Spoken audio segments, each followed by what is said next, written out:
we go. Okay, so I'm here today with Damien Berm and Bill Stack. So Damien from Urban Clean and Bill from Action Coach. So thanks for joining us, guys. Really appreciate it. What I would like to do today is just get a bit of an idea of what you guys are going through at the moment with some of the changes that are being thrust on your businesses around coronavirus and how that's impacting you guys. Damien, would you like to start, mate? Do you want to give us a little bit of a background, a bit of the Damien Urban Clean backstory, and then we'll jump across to you, Bill? Okay. Yes, definitely, Derek, and thanks very much for inviting us along and sharing, to share our thoughts and views of what's happening. My story is a typical story in one sense for someone in the cleaning industry, and that is I fell into it by accident. So it wasn't intentional. I used to be in property development. I used to do small scale residential townhouse developments. To cut a long story short, I had to start all over again. I had 3 projects that were just during the Brisbane floods that all got paused. It had a cascading effect, and I had to start all over again. And what I ended up doing was cleaning. So I started cleaning some offices at night time. One thing led to the next, and I started working out a couple things that people were looking for and what the industry was missing in the cleaning industry, in particular for commercial cleaning of offices and medical centers. And I remember one day I had a few cleaning contracts that were too far for my crew to service, and this is why we started winning lots of cleaning contracts at this time, because in a sense I had cracked the code on how to do this. And I decided I'll put it up for sale. I put it up for sale, these cleaning contracts up for sale on Gumtree, and the phone didn't stop ringing. And that's when the penny dropped for me. And I thought maybe franchising is an option for me right now. Yep. Very good. And that was sort of about the time, Bill, that you got involved in that process, was it? Yes. Generally, just before finalizing the model, franchising was on the table, and we knew that expansion. My business relationship with Damien started at that point as an advisor to the company, and franchising was an excellent model for all the standard advantages that a franchising model provides. And it turned out to be pretty good. We had to do some tweaking. It's interesting that the exact origin story of this business was literally a market pivot, and we are market pivoting again, even now that we're even an established business. So it's kind of interesting. Yeah, that is an interesting point, Bill. It was. I basically fell on desperate times, and I had to make it good somehow, and that's what we ended up doing. Yeah. So you're sort of really going, and it was a flood. So it was something instantaneous that made you pivot from your previous gig, and now you've got another event sort of impacting on this particular business, which has come at a really rapid pace as well. So how's the whole COVID thing impacted on your business, and what sort of things are you doing to pivot now? Well, yeah, I mean, since I started the business, we've got over 120 franchise partners now. So we've got a national foothold. We were in the UK just before COVID-19.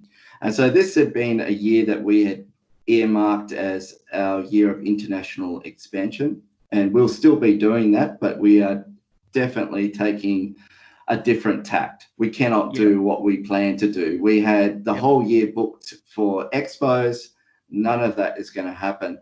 So in terms of COVID-19 and redirecting the business, in one sense, it came like a wrecking ball, but there was plenty of work initially when the news came out and the businesses started closing, or there was announcements getting made every single day by the government in terms of social distancing rules, and it was high on everybody's agenda. And so for the first 2 weeks, we were doing nothing except for infection control cleaning. So we were flat out. We had teams going, and we were doing deep cleans, and that was the first shift that we saw. Yep. After that, what we started seeing is what every other business started experiencing was a downturn in our regular billing. So because 65% of our business is made up of office cleaning. Yep. The rest is a mixture of medical, schools, and we had a bunch of gym clients as well. So 10% of our business was cleaning gyms, and obviously that went overnight. And our indoor sporting facilities, we had a number of clubs that we cleaned that went overnight. So we started seeing a dramatic decrease in terms of the regular billing, even though some clients had increased the frequency of their cleans, got daytime cleaners in as well as evening cleans, some even 3 times a day. We had shifts going through, especially in manufacturing and construction, those clients who wanted to keep operations going no matter what. It was nowhere near enough to compensate the loss or the pause, I should say. Yeah. So that was the initial impact. So I guess that's a massive driver for having to pivot. So what's been the changes that you've needed to make to sort of adjust and deal with the new business reality? I think I can hop in and provide a context that might be helpful to your audience. Number one was understand that your mindset is just as infectious as the news can be. So if your mindset is gloom and doom, like the news sometimes can be, because they need ratings too. You're going to have a situation where everybody in your entire business, and again, we had over 100 different offices located around Australia with regards to the Urban Clean business, and they have mindsets. So our number one job was to make sure our mindset was strong, our understanding that business still happens. It's just a matter of finding where the food is, going and getting it. And there may be some different foods in different seasons. There's different foods you eat in winter than when you eat in summer. So you have to just adjust your diet. And how you find that food is also what needs to happen. So number one was mindset. We had to get clear on what we were going to be thinking, what we were going to be communicating, the actual messages that we were going to have for the different audiences. We had an internal audience, our team members. We had an external audience, which would be our clients. And we had a third external audience, which would be our prospects. So we needed a messaging plan for each one of those. And the prospects one was interesting because we knew we didn't want to waste a lot of energy going towards something that literally had its doors closed. So that's where the new food came from, the mindset of what is the value proposition to the entities that are going to want to sustain a good cleaning and hygienic environment for their crew, because they still want to make money just like any other business. And if we help them make money by keeping their team from not having their own environment be something that spreads infection, separate from their management techniques, then we're on their side, and our messaging had to match that accordingly. Does that make sense? Is that right there, Damien? Sounds about right. Yeah, definitely. And I think when you have one of the dangers that a business makes when they go through a time like this is they think, oh, I can't do what I was doing last week, therefore I must stop.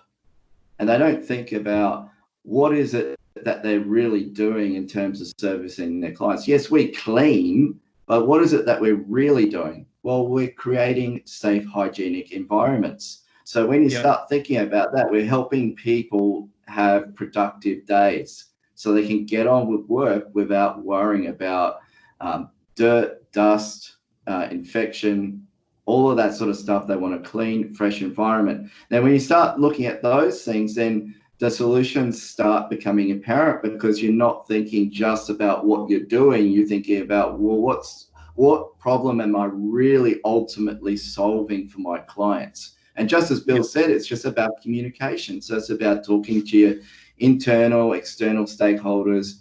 We're communicating constantly with our franchise partners, with our cleaning clients, and making sure our franchise partners are engaging with their clients, and being there as support, not just as a cleaner, but here to support them in a very vital function of their business. And just from that approach, and as Bill says, that mindset, the solutions start falling into place, because now we started thinking, okay, there's demand for products.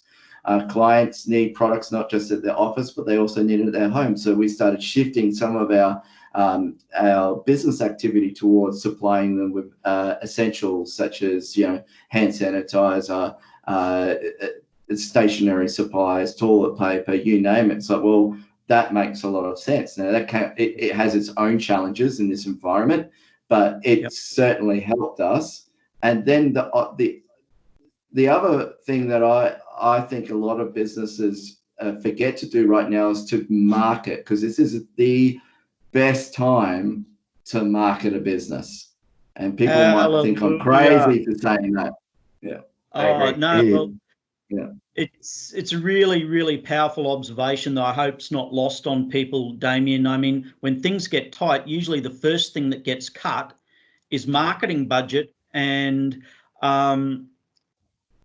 sales initiatives, which is counterintuitive to what you should be doing. So the fact that you guys identified a new market, identified a new message, and then actively up the ante on your marketing, sends a powerful message to other business owners. Because we had Ben Rogers on the on an interview last week, and Ben's specializing in marketing, and one of the things that we've noticed, or that Ben observed, was advertising costs have gone down and advertisers have disappeared out of the market. So now you can be much noisier for a lower cost with fewer competitors, yet people are disappearing off.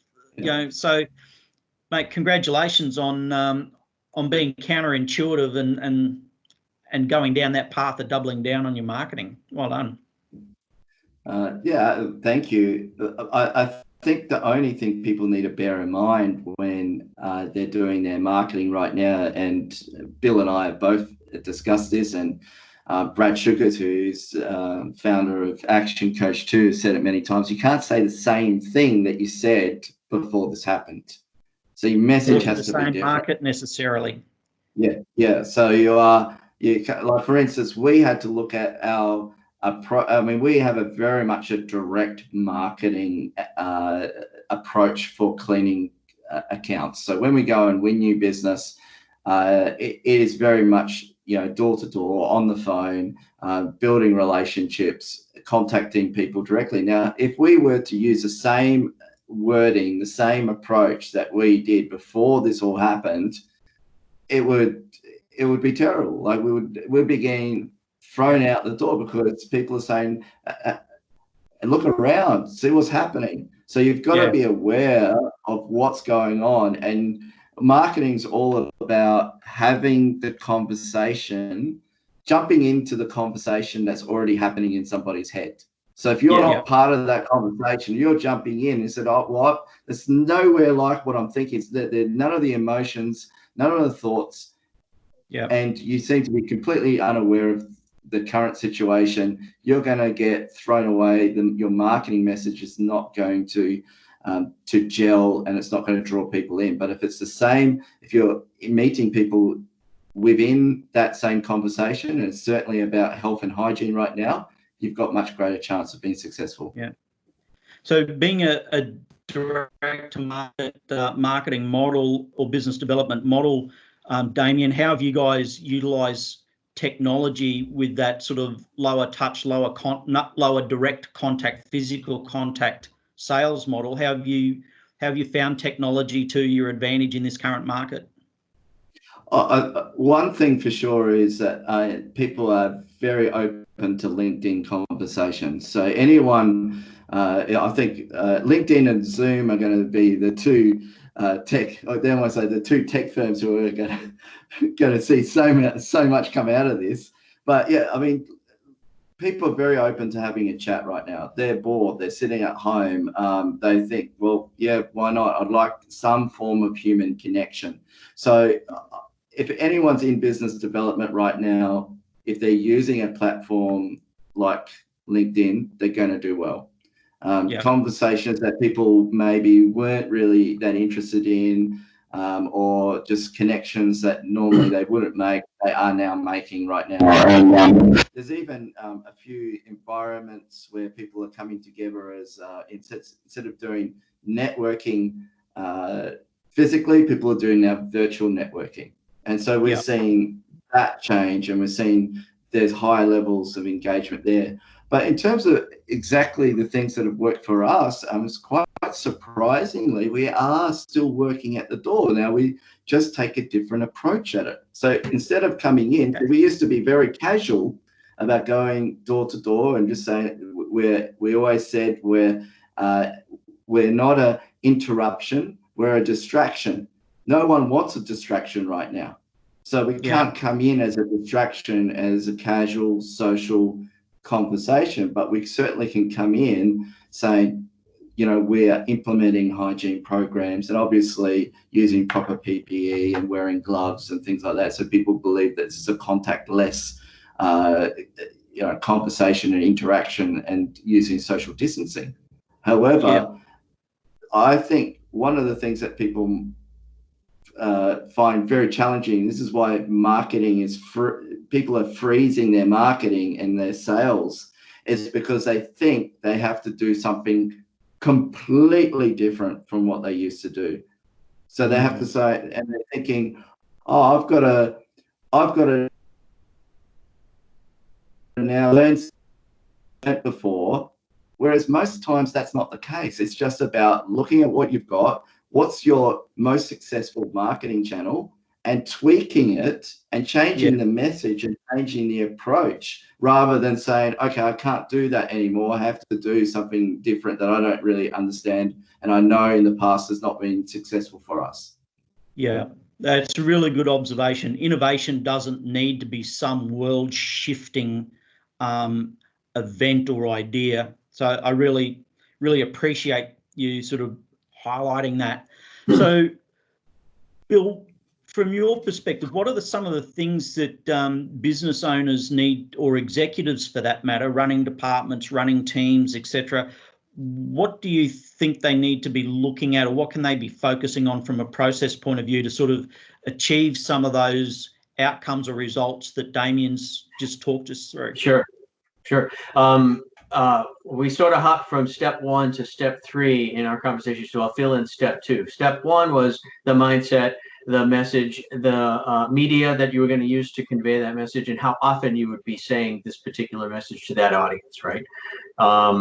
Secondly, this was the interesting part, was the numbers. Take a look at what your numbers actually are and where they're projected to go. From what sources will your revenue come? How will that affect your COGS? How will that affect your profit? And determine, do you need to double your business, or do you need to just come up with about maybe 30% at a decent margin rate? If that's the case, then now you know what your actual challenge is. You don't have to build an entire new planet. Sometimes you only have to build a new market segment. And if that's the case, that will keep you in survival mode. Secondly, this is an opportunity to completely shift, if you really think about it, as you put your ear to the macroeconomic situation. While you're working on survival, plus, then you work on you keep an eye out for and look at the numbers and look at where there are going to be big market shifts, and be ready to position your department, if you're running a department, and or your entire business if you're running a business segment as a C-level type executive. Know your numbers and see what the actual problem is. Don't blow the problem into something 3 to 4 to 5 times bigger than it actually is. If 0 is the situation, then 0 is the situation. If 90% is the situation, but just get real accurate on what it is, and that helps your mindset. Number 1. And then you get to number 3, which is what Damien was talking about. Yeah, and that having a plan, there's comfort in that having a plan, and then there's confidence building in taking action on that plan. And Damien, that was probably one of my big takeaways from something that Bill sort of started, and then you followed on through around mindset. And it's not just about you and your employees, it's about you mentoring other business owners through this process as a franchisor and helping them understand where they can head, and the value of that mentorship from a good, really engaged franchisor has got to do a lot to sort of underpin the confidence of your franchisees.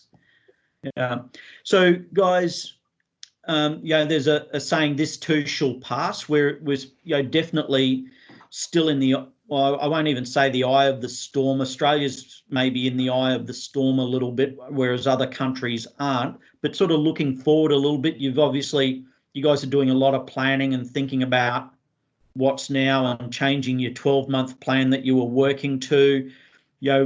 What sort of things are you doing to sort of envisage the new normal down the track? Are you going through that process as well as dealing with what's at the coalface?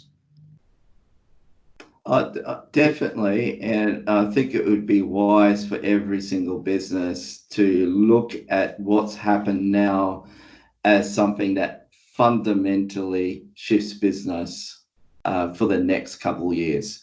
We don't know when a vaccine is going to come out. There may never be a vaccine. Let's hope to God that there is a vaccine, but there may never be. There's been viruses that they've never found one for. So that means our behaviors, how we work, how we interact on a social and a business level is all going to change. And it's not hard to see where it's all going to go, particularly if you're in a developed economy that's highly regulated. You know that there's going to be regulations around hygiene. There's going to be, for our business in particular, we know that there will be a shift. There's probably going to be, we're in a very, very unregulated market right now. I see that changing, and I see that as a good thing for our industry. It's all about hygiene. It's all about deliverables, about how you're proving that a place is a safe place to work in. Obviously, there's going to be effects on real estate. If we continue doing social distancing in an office, that's going to affect real estate, because you've got a lot fewer people working in the same size office or building. So these are all interesting things to consider and see, okay, where's the market going to go towards and how can I adapt my business? And we're really in a stage right now. You mentioned before, as a franchisor, what are you doing? I think the biggest thing as a franchisor that our team and as supporting our franchisees did was just tell people to be calm. So that's and I think leadership is probably best right now, just telling people it's going to be okay. Yes, things are going to be different, but we don't need to lose our head. We need to actually say, okay, there's a little bit of battening down the hatches and a little bit of preparation and a bit of like, oh, what's going on? But once we're all past that now. The majority of us are past that now. We've got a new landscape. It's going to be okay. It's going to be different. And there's going to be new opportunities. And so we're really about preparing for the new, when people are coming back to work. Are we properly prepared? Are we communicating to our clients right now the best possible way as they move from home back to their restarting, reworking? And obviously, if you're in different market segments, and if you're in the restaurant industry, they're going to have different timelines, but still there's going to set the same principles. And there's a lot of opportunity. There's other opportunities as well. Obviously, times like this create, especially if you've got a growth mindset rather than a survival mindset. There's going to be investment opportunities, business opportunities. So there's a lot of good things happening, even though there is some suffering in right now. Yeah, mate, great observations, guys. I know that you've got another meeting or engagement to get to, so really Right. appreciate the time and the insights. Congratulations on, having the right approach, the right attitude, the right mindset, and the process that you're taking your franchisees through must be a huge comfort to them as well. So really appreciate it. Bill, would love to maybe jump on another call another time and deep dive into some of the processes that you touched on, if we can. Sure. I think there'd be a that'd huge fun. amount of value for people in that. So if somebody wanted to reach out to you, what's the best way to get hold of you? Is it LinkedIn, as you spoke about, Damien? How can people engage with you guys? They can definitely engage through my LinkedIn profile, so it's Damien Bone, and alternatively they can find our website at www.urbanclean.com.au. Right. Bill, what's the best way to contact you? Oh gosh, they could email me directly at billstack@actioncoach.com. Action Coach is all one word. Or just do a Google search under Bill Stack MBA, and you'll get all kinds of different methods of contacting me. Cool. So I'll tag you guys in the comments or the descriptions around this video, depending on where people are watching it. And it is Friday afternoon, so have a great weekend, guys. Really appreciate your time, and congratulations on the goals that you guys are kicking. Thank you, Derek. You too.